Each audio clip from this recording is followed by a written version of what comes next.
My wife had a high-risk pregnancy and needed complete bed rest.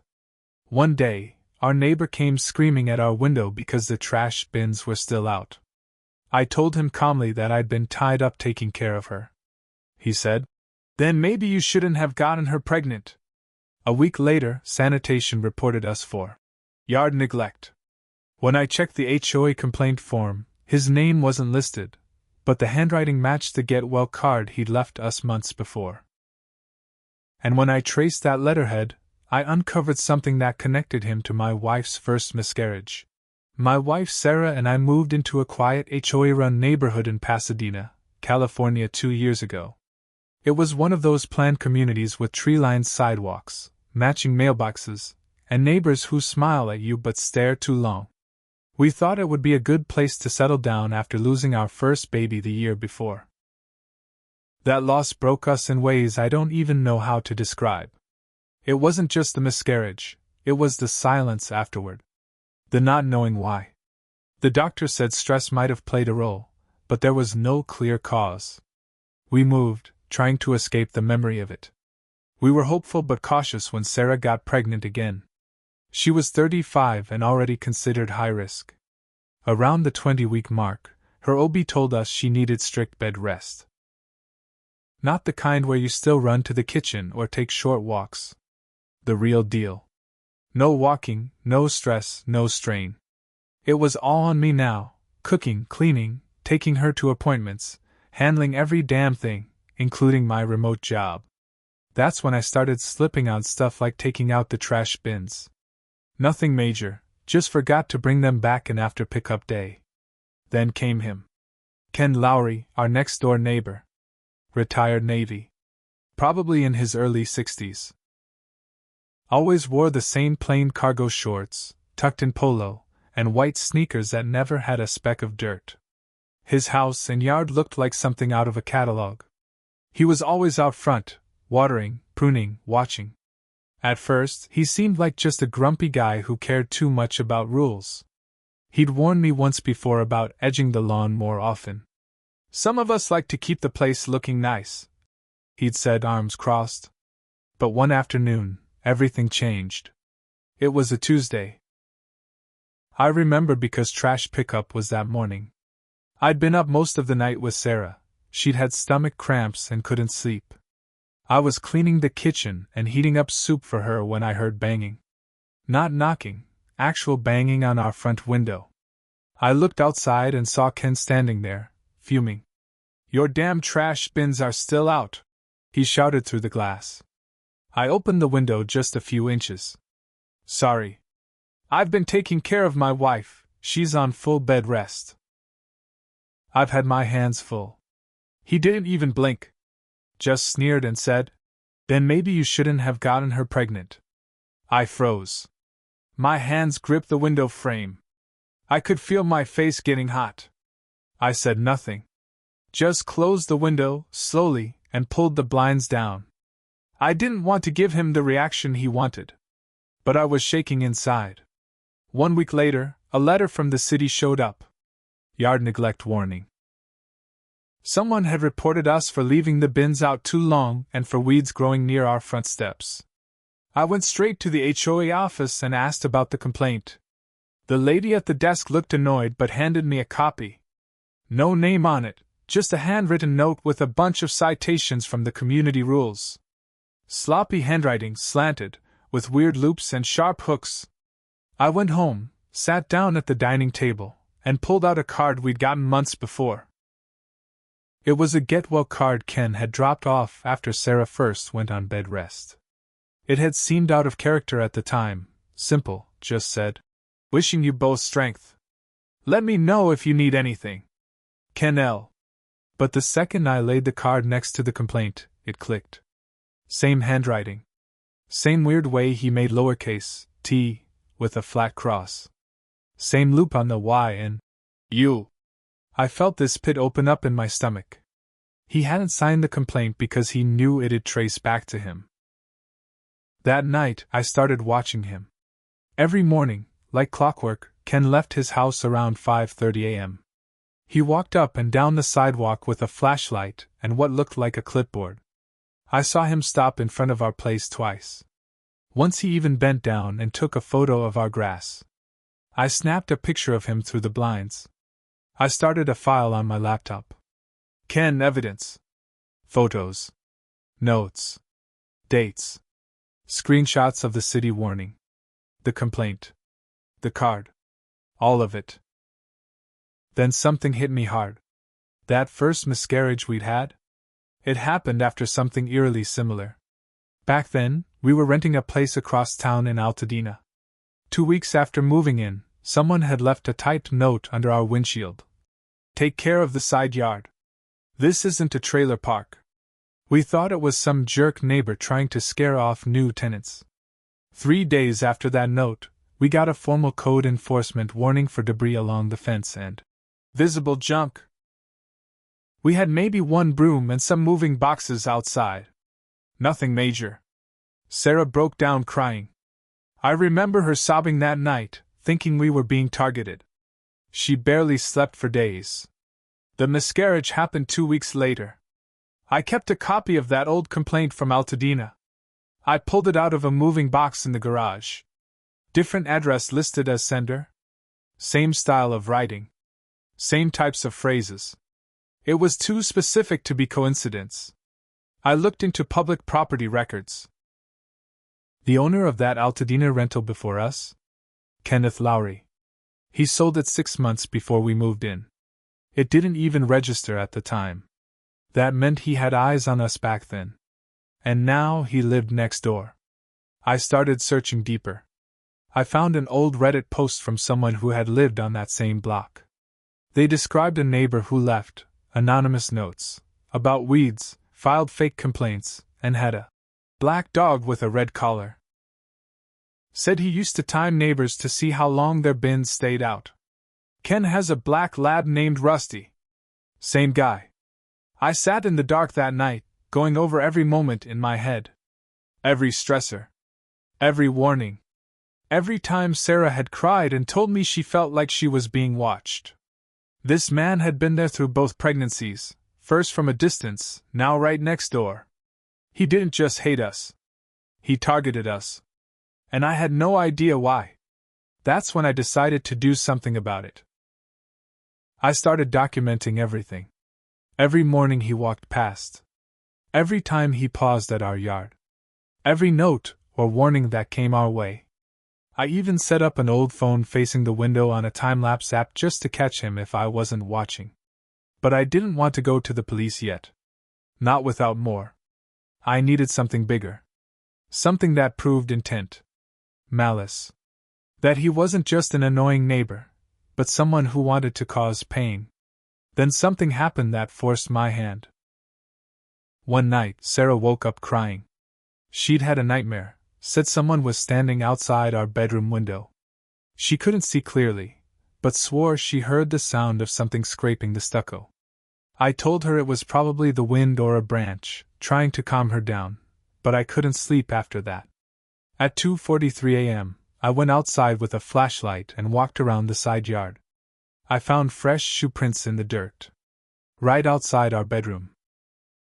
The next morning, I checked the time-lapse from the phone I'd set up. The quality wasn't great, but there was a figure, someone walking from the sidewalk up our driveway, then disappearing out of frame around the house. I froze the frame. There was no mistaking the build, or the dog leash dangling from the guy's hand. It was Ken. I downloaded the clip, backed it up on 3 drives, and printed stills. Then I called my friend Ryan, who works as a private investigator. I told him everything. He asked for a few days to dig. While he worked, I started getting bolder. One afternoon, Ken was pruning his hedge when I walked out to check the mailbox. I looked him straight in the eye and said, "You've been keeping busy lately." He didn't flinch. Just smiled and said, "Gotta keep the neighborhood clean." I wanted to hit him. Instead, I smiled right back and said, "Funny. We used to live in Altadena. Someone there liked keeping things clean too." That wiped the grin off his face. 3 days later, Ryan called me. What he found made my blood run cold. Ken had been reported, multiple times, over the past 15 years. Different neighborhoods, same pattern. Anonymous complaints. Vandalized yards. Dogs poisoned. People run out of homes. But no arrests. No charges. He always covered his tracks, stayed just within legal boundaries. In one case, a couple said they lost their dog after a note was left warning them to stop violating community standards. The vet confirmed it had been poisoned. The couple couldn't prove anything. Another report from 10 years ago in Orange County described a man harassing a woman after she'd ignored his warnings about leaving her baby stroller on the porch. That woman had a miscarriage 2 weeks later. She moved away. I asked Ryan if that was enough to file a restraining order. He said maybe. But even better would be to bait him. Catch him in the act, this time on my terms. So we made a plan. I'd slip up. Leave the trash bins out for 2 days. Let the lawn overgrow just a bit. Stack some old boxes outside. We'd rig 2 cameras, one in the tree, one near the porch light. Ryan had a friend who loaned us a night vision trail cam. We were ready. Day 2 of the setup, Sarah started getting nervous. What if he tries something again? She whispered. I told her I'd never let him near her. Not again. Not ever. That night, 3:12 a.m., he came. Clear as day on the camera, Ken walked up the drive with Rusty, looked around, then slowly walked toward our porch. He bent down, pulled something out of his pocket, and shoved it under the door mat. Then he turned and looked directly at the camera. He saw it. And smiled. Next morning, I pulled the mat. Underneath was a note. Typed this time. It read, "You were warned. Accidents happen. Some people just aren't meant to be parents." Sarah screamed when she read it. That was it. I sent the footage to the HOA. Then to the city. Then to an attorney. I filed a police report that day. But Ken wasn't going to stop quietly. He had one last move. 3 days after I filed the police report, Ken went full nuclear. We got a visit from a child welfare agent. A woman named Ms. Vega showed up at our door with a folder and a badge. Said she was following up on a report of neglect and unsafe conditions for an expectant mother. I was stunned. Sarah was in bed, pale and shaky, asking what was happening. Ms. Vega was polite, but she had to look around the house. Said she needed to see the environment. I let her in. She walked through our living room, kitchen, even peeked into the bedroom where Sarah lay in her medical bed. Sarah was crying quietly, covering her face. I kept it together, but barely. After the walk through, Ms. Vega sighed and closed her folder. "I'm sorry. I didn't expect this to be real." The report described an unstable home. No caretaker. Unsafe living space. Said the mother was being left to rot in filth. She looked me dead in the eye. "Do you know a Kenneth Lowry?" I nodded. He filed the report. I showed her the footage of Ken walking onto our property. The typed note. The pattern of complaints. Her face changed. She said she'd be reporting him for false claims and would flag the case as harassment. But the damage was done. Sarah was wrecked. She wouldn't sleep. She cried every time she heard a car drive by the window. Her OB warned that stress was spiking her blood pressure. That's when Ryan came back with something new. Something big. He found out Ken had been forced out of a volunteer HOA position 5 years earlier, in that same Altadena neighborhood, after threatening another resident's wife. He'd left a typed note that said, "People like you don't deserve children." The HOA president at the time tried to report it, but Ken threatened to sue for defamation. They let him resign quietly. Ryan found that president. Her name was Dana McKinley. She remembered Ken all too well. He targeted anyone with kids. She told us on speakerphone. Especially young couples. Like it pissed him off to see families. When Ryan asked why, she hesitated. Then said, "His wife. She died of cancer, yeah? But what people don't talk about is, she miscarried. Twice." couldn't have kids. He was obsessed with what he lost. Blamed everyone else for having what he didn't. It all snapped into place. Ken wasn't just some bitter old man. He was grieving. Twisted by it. Punishing others who got what he lost. But that didn't excuse what he did to us. Or what he tried to do. I knew he wasn't going to stop unless someone made him. So I made a plan. And this time, it wasn't about catching him. It was about ruining him. I knew I couldn't fight Ken the way I wanted to. Not with fists. Not even through the police. That would take months, maybe years. And Sarah didn't have that kind of time. Her stress was climbing. Her OB was close to putting her in the hospital just to protect the baby. So I decided to destroy him a different way, by making the whole neighborhood see who he really was. Ken lived for control. For his spotless lawn. For being seen as the quiet, honorable veteran who just wanted order. I was going to take that away. Step 1 was the HOA. I took everything, videos, photos, the typed note, even the CPS visit, and emailed them to every board member. I included a timeline of all complaints, with proof that the handwriting on the original report matched the card Ken left for us months ago. I showed the city complaint from our old place in Altadena that he'd filed years earlier. I even got a sworn statement from Dana McKinley about what he'd done there. The HOA board called an emergency meeting. Ken didn't know I was coming. When I walked into the clubhouse, he was already there, standing with his arms crossed like he always did, wearing that smug little smirk. He didn't even look at me. I sat down with the board and laid out the whole thing. 15 minutes of straight facts. Every piece of it backed up with evidence. Ryan came with me. So did Ms. Vega from Child Services. When she confirmed that Ken had made a false report that could have endangered Sarah's pregnancy, the room went quiet. Ken tried to interrupt. "This is all lies. That man's been letting his property go to hell. I was doing my duty." One of the board members, an older woman named Lylene, stood up and slammed a folder shut. "We've seen enough." They didn't let him speak after that. 2 days later, they sent him a letter stripping him of his HOA voting rights and threatening a lawsuit if he filed any more complaints. They also sent a notice to the city with the footage and the typed threat he'd left under our mat. But I wasn't done. Ryan helped me set up a website. A simple one. Just a blog post and a video. We titled it, "The Man Behind the Window." We told the whole story, from the day Ken screamed through our glass to the CPS report. I used no names, no addresses, but the footage was clear. His face. His yard. His note. The screenshots of complaint forms with matching handwriting. I even included a few details about his history in Altadena, tying it all together. It went viral in the local community. People shared it. Commented. Recognized the dog. Some posted their own stories. 3 other couples came forward, same tactics, same patterns.